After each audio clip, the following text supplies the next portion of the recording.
وقال النبي صلى الله عليه وسلم لكل نبي رفيق ورفيقي في الجنة عثمان أو كما قال عليه الصلاة والسلام صدق الله وصدق رسوله النبي الكريم اللهم صل على سيدنا ومولانا محمد وعلى آله وأصحابه وبارك وسلم اللهم صل على محمد وعلى آل محمد كما صليت على إبراهيم وعلى آل إبراهيم إنك حميد مجيد اللهم بارك على محمد وعلى آل محمد كما باركت على إبراهيم وعلى آل إبراهيم إنك حميد مجيد۔ آج 19 ذوالحجہ ہے۔ گزشتہ تاریخ 18 ذوالحجہ کو خلیفہ ثالث صاحب الحیاء والحلم حضرت عثمان بن عفان رضی اللہ تعالی عنہ کی شہادت کا دن ہے۔ تو اس سال یہ نیت کی تھی کہ خلفائے راشدین اور جو صحابہ اکرام میں سے اہل بیت میں سے معظم اور معروف حضرات ہیں، ان کے خاص مواقع پر ان کا تھوڑا سا تذکرہ اور تعارف، ان کے مقام و مرتبہ اور ان کی حیثیت پر کچھ نہ کچھ گفتگو ہو جائے، کیونکہ ہمارا ایمان ان حضرات کی مرہون منت ہے۔ آپ صلی اللہ علیہ وسلم سے دین لے کر امت کو دینے والی یہی صحابہ کی جماعت ہے، اہل بیت کی جماعت ہے۔ آپ صلی اللہ علیہ وسلم سے دین لے کر امت کو دیا ہے، اور محسن کا تذکرہ یہ بھی اللہ تعالیٰ کا حکم ہے۔ من لم یشکر الناس لم یشکر اللہ، جو مخلوق کا شکر نہیں ادا کرتا وہ رب کا بھی شکر نہیں ادا کرتا۔ حضرت عثمان رضی اللہ تعالی عنہ آپ صلی اللہ علیہ وسلم کے ساتھ کئی اعتبار سے تعلق اور رشتہ داریاں اور قرب رکھتے تھے۔ حضرت عثمان رضی اللہ تعالیٰ عنہ کا جو سلسلہ نسب ہے عبد مناف تک حضور صلی اللہ علیہ وسلم کے سلسلے سے جا کر ملتا ہے۔ عثمان بن عفان بن ابی العاص بن امیہ بن عبد الشمس بن عبد مناف، آگے پھر سلسلہ نسب ایک ہی ہے۔ حضرت عثمان رضی اللہ تعالی عنہ ابتداءً ایمان لانے والے صحابہ میں سے ہیں۔ جب صدیق اکبر رضی اللہ تعالی عنہ نے حضور صلی اللہ علیہ وسلم کے ہاتھ پر بیعت اسلام کیا، اسلام قبول فرمایا، تو حضرت ابوبکر صدیق رضی اللہ تعالی عنہ کی اس سے پہلے والی جو زندگی تھی، قریش کے اندر یہ ایک خاص نوعیت کی خصوصیت رکھتے تھے۔ حضرت صدیق اکبر رضی اللہ تعالیٰ عنہ کو قریش کا نسب بہت یاد تھا، اور قریش کے قبائل میں جتنی حالات اور واقعات پیش ہیں ان کو ازبر تھے، اور خاص ان کو ایک صلاحیت تھی کہ انہی واقعات کی روشنی میں لوگوں کو مشورے دیتے تھے۔ اس وجہ سے قریش بہت زیادہ صدیق اکبر رضی اللہ تعالیٰ عنہ کے ساتھ مانوس تھے۔ ان میں سے جو عقلاء تھے اور معتدل مزاج کے لوگ تھے، وہ صدیق اکبر رضی اللہ تعالیٰ عنہ کے ساتھ کافی مانوس تھے، دوستانہ تعلق اور مشورہ انہی سے لیتے تھے۔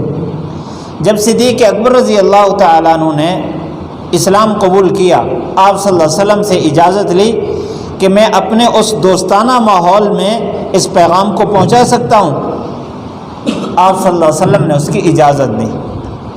صدیق اکبر رضی اللہ تعالیٰ عنہ اولاً جن قریبی دوستوں سے ملے ان میں حضرت عثمان بن عفان رضی اللہ تعالیٰ عنہ سر فہرست ہے، حضرت زبیر بن عوام، حضرت طلحہ رضی اللہ تعالیٰ عنہ، حضرت ابو عبیدہ رضی اللہ تعالیٰ عنہ، یہ وہ صحابہ ہیں جو ابتداءً اسلام قبول کرنے والے ہیں۔ حضرت عثمان رضی اللہ تعالیٰ عنہ مردوں میں سے چوتھے نمبر پر مسلمان ہوئے ہیں۔ تو گویا ابتدا سے حضور صلی اللہ علیہ وسلم کے ساتھ خوشی میں، غمی میں، عسرت میں، وسعت میں، تنگی میں، ہر حالت میں حضور صلی اللہ علیہ وسلم کے ساتھ رہے۔ اس وجہ سے آپ صلی اللہ علیہ وسلم نے یہ جو ساتھ رہنا ہے اس کو رفاقت کہتے ہیں۔ آپ نے فرمایا لکل نبی رفیق، ہر نبی کا ایک رفیق ہوگا، اور فرمایا کہ میرا رفیق جنت کے اندر عثمان ہے۔ اللہ تعالیٰ نے ہر صحابی کو الگ الگ نوعیت کی خصوصیت بخشی ہے۔ حضرت عثمان رضی اللہ تعالیٰ عنہ کی خصوصیات عجیب ہیں۔ اللہ کے نبی صلی اللہ علیہ وسلم نے کئی مرتبہ ان کو جنت کی خوشخبری دی ہے۔ آپ صلی اللہ علیہ وسلم کا ان کے ساتھ قرب اور تعلق کا اندازہ دیکھیے۔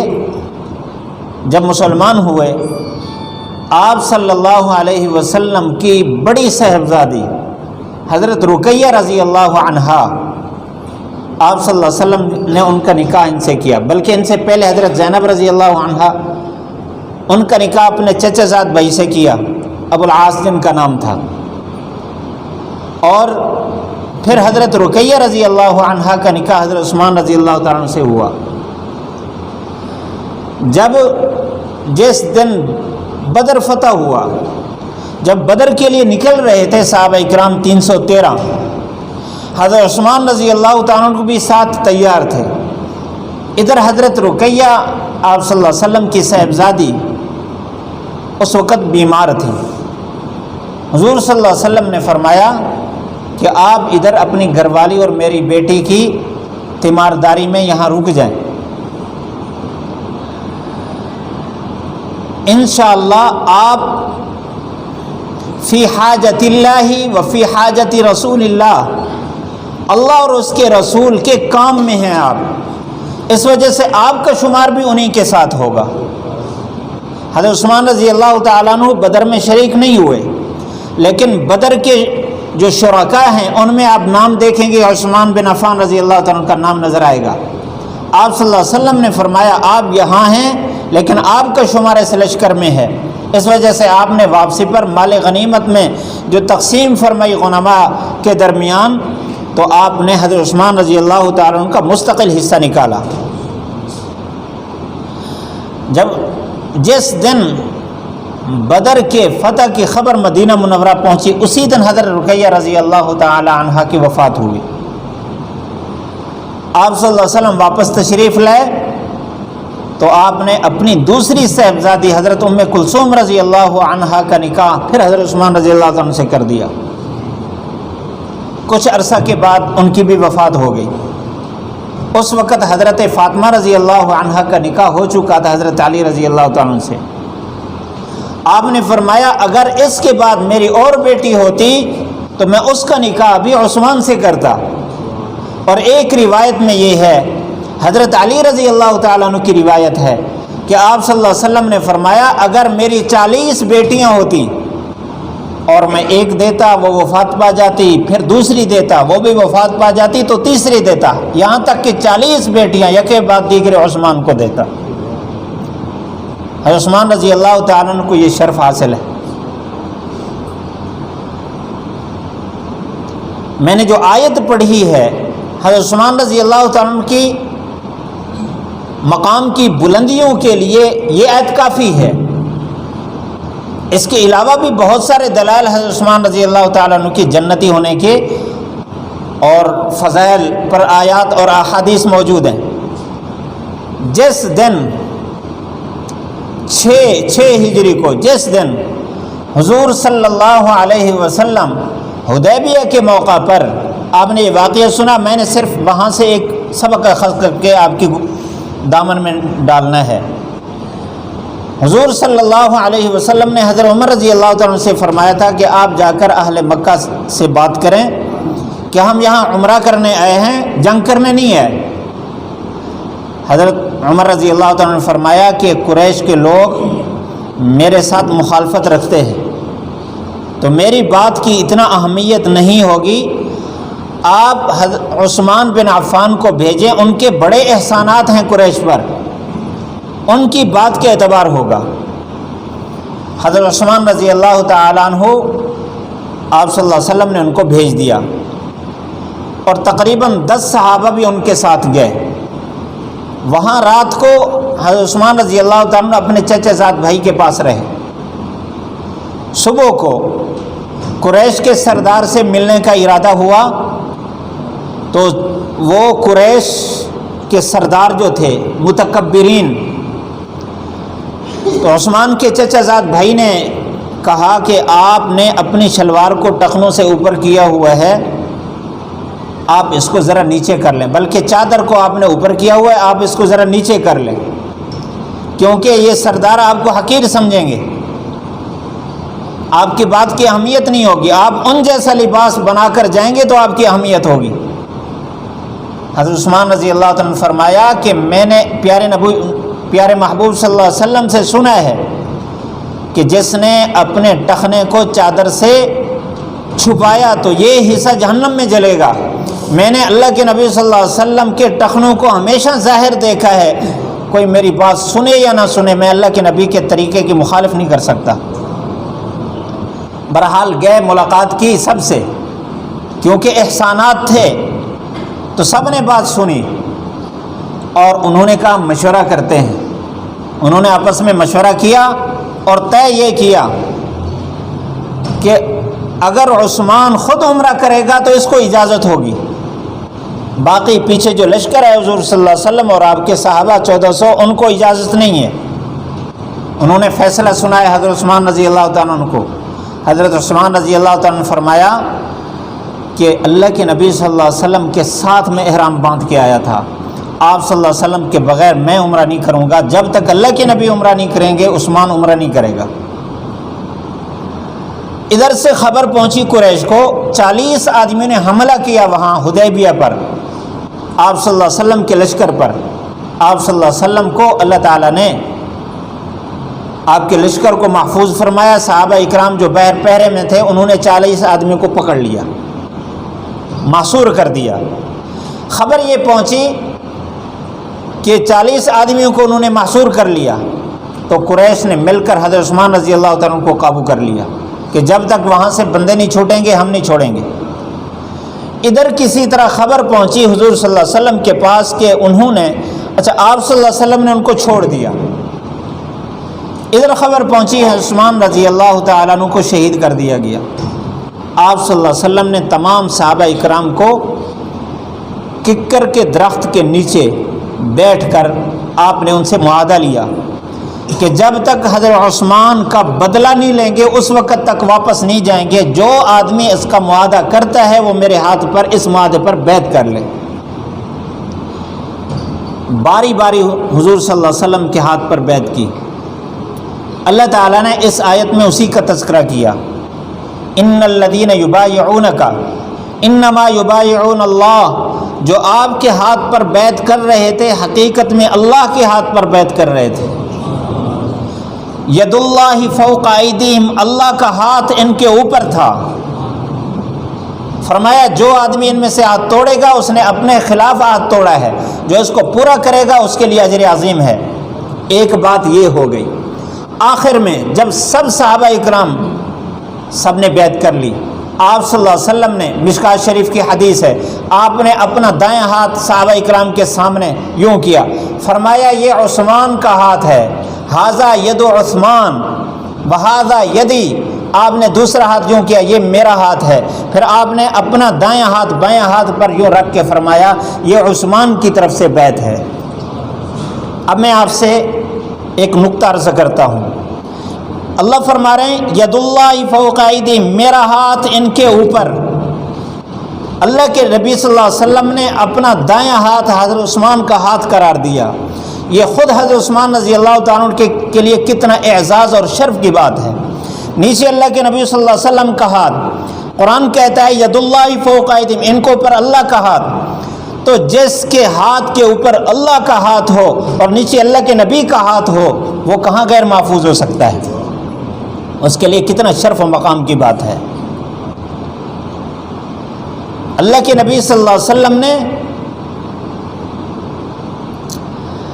جیش العسر، جس کو ہم غزوہ تبوک کہتے ہیں، آپ صلی اللہ علیہ وسلم نے ایک مہینہ پہلے اور کے بارے میں اطلاع دی کہ ایک غزوہ ایسا ہونے والا ہے 9 ہجری کو، جو انتہائی تنگی اور پریشانی کی حالت میں ہے، اور بہت بڑے ایک لشکر کے ساتھ مقابلہ ہے، روم کے لشکر کے ساتھ، جہاں 30 لاکھ لوگ فوج وہاں لے کر جمع ہیں اور مدینہ منورہ میں چڑھائی کا ارادہ رکھتے ہیں۔ ہم سب مل کر ان کا وہیں مقابلہ کریں گے، ان کو آنے نہیں دیں گے۔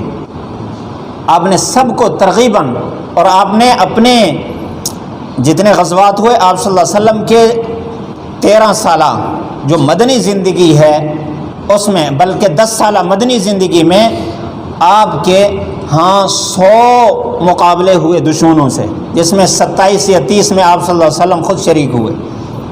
ان میں سے سب سے مشکل یہی تھا، آپ نے کسی میں یہ نہیں فرمایا کہ تم تیاری کرو فلاں دشمن کے ساتھ لڑنا ہے، آپ نے کبھی اظہار نہیں فرمایا۔ آپ حکمت عملی سے اتنا فرماتے تھے تیاری کرو، اور آپ رخ نہیں بتاتے تھے، یہاں تک کہ آپ دوسرے رخ کے بارے میں پوچھتے رہتے تھے کہ یہ راستہ کہاں جاتا ہے، کنواں کہاں ہے، تو لوگوں کو معلوم نہیں ہوتا تھا کہ ہم نے جانا کہاں ہے۔ لیکن اس غزوہ کے بارے میں آپ نے صراحتاً فرمایا ہم نے اس دشمن کے ساتھ لڑائی کرنی ہے، اس کے لیے تیاری کر لیں۔ آپ صلی اللہ علیہ وسلم منبر پر تشریف فرماتے، آپ صلی اللہ علیہ وسلم نے فرمایا کہ اس غزوہ کے لیے کون کون مال جمع کراتا ہے؟ حضرت عثمان رضی اللہ تعالیٰ عنہ کھڑے ہوئے، عرض کیا اللہ کے رسول صلی اللہ علیہ وسلم 100 اونٹ بمائے ساز و سامان کے، 100 سواریاں بِأَصْلَافِهَا وَأَقْطَانِهَا، ساز و سامان کے ساتھ۔ آپ نے فرمایا، اور پھر حضرت عثمان رضی اللہ عنہ کھڑے ہوئے، کہا اللہ کے رسول 200 اونٹ ہو گئے ساز و سامان کے ساتھ۔ آپ نے فرمایا کوئی اور کھڑا ہو، حضرت عثمان رضی اللہ عنہ پھر کھڑے ہو گئے، عرض کرنے لگے اے اللہ کے رسول 300 اونٹ ساز و سامان کے ساتھ۔ صحابی فرماتے ہیں کہ ہم نے حضور صلی اللہ علیہ وسلم کو دیکھا، آپ ممبر پر اتر آئے، آپ ممبر پر اتر رہے تھے اور یہ فرما رہے تھے ما علی عثمان ما عمل بعد اليوم، کہ حضرت عثمان آج کے بعد کوئی عمل نہ کرے، اس کے لیے جنت میں داخلے کے لیے ہی کافی ہے۔ دوسرے موقع پر، موقع یہی تھا، واقعہ یہی تھا، آپ صلی اللہ علیہ وسلم مال جمع فرما رہے تھے، صحابہ اکرام اپنی حیثیت کے مطابق مال جمع کرا رہے تھے۔ حضرت عثمان رضی اللہ تعالیٰ 1000 دینار لے کر آئے، ب1000 دینار، 1000 دینار، اور آپ صلی اللہ علیہ وسلم کے سامنے، اچھا 1000 دینار اپنے پلو میں ڈالا ہوا ہے، آپ صلی اللہ علیہ وسلم کے سامنے آ کر پھیلا دیے، عرض کرنے لگے اللہ کے رسول یہ اس جہاد کے لیے ہے۔ آپ ان جو دینار کے سکے تھے ان کو ہاتھوں میں یوں ڈال رہے تھے، ادھر سے مٹھی اس پر ڈالتے تھے پھر اس پر ڈالتے تھے، اور آپ کا چہرہ 14ویں رات کی طرح چمک رہا تھا، اور آپ فرما رہے تھے یہی بات کہ آج کے بعد عثمان کوئی کام نہ کرے، اس کے جنت کے داخلے کے لیے یہ کافی ہے۔ کئی مرتبہ آپ نے فرمایا کہ عثمان جنتی ہے۔ تو بہرحال وقت ہو گیا ہے، عثمان رضی اللہ تعالیٰ عنہ کو اللہ تعالیٰ نے بڑا عظیم مقام عطا فرمایا۔ یہ ایک حصہ میں نے ان کی فضیلت کا عرض کیا، اللہ کے نبی صلی اللہ علیہ وسلم نے ان کی شہادت کی پہلے خبر دے دی تھی۔ آپ نے حضرت عثمان سے فرمایا تھا کہ آپ کو ایک قمیض پہنائی جائے گی اور لوگ اس کے اتارنے کی کوشش کریں گے، آپ نے نہیں اتارنی، اور آپ نے فرمایا تھا کہ فتنے کا زمانہ آئے گا، ایک آدمی ایسا ہوگا جو اس فتنے سے محفوظ رہے گا، صحابہ تم ان کے ساتھ مل کے رہنا، اچانک ایک آدمی آیا جس نے اپنے منہ کو ڈھانپا ہوا تھا، صرف آنکھیں نکال رکھی تھی. آپ نے فرمایا یہ وہی ہے جو اس فتنے کے زمانے میں امن میں رہے گا اور آپ نے اس کے ساتھ رہنا ہے. صحابی فرماتے ہیں میں نے جا کر ان کا نقاب کھولا تو حضرت عثمان بن عفان تھے. اللہ کے نبی نے اسی رات آپ نے خواب میں فرمایا کہ صبر کے ساتھ رہو، آج شام آپ ہمارے ساتھ افطاری کریں گے. اسی دن شہید ہو گئے. اللہ تعالیٰ ان کے درجات بلند فرمائے. اللہ ہمیں بھی دین کے لیے اپنا سب کچھ قربان کرنے کی توفیق نصیب فرمائے.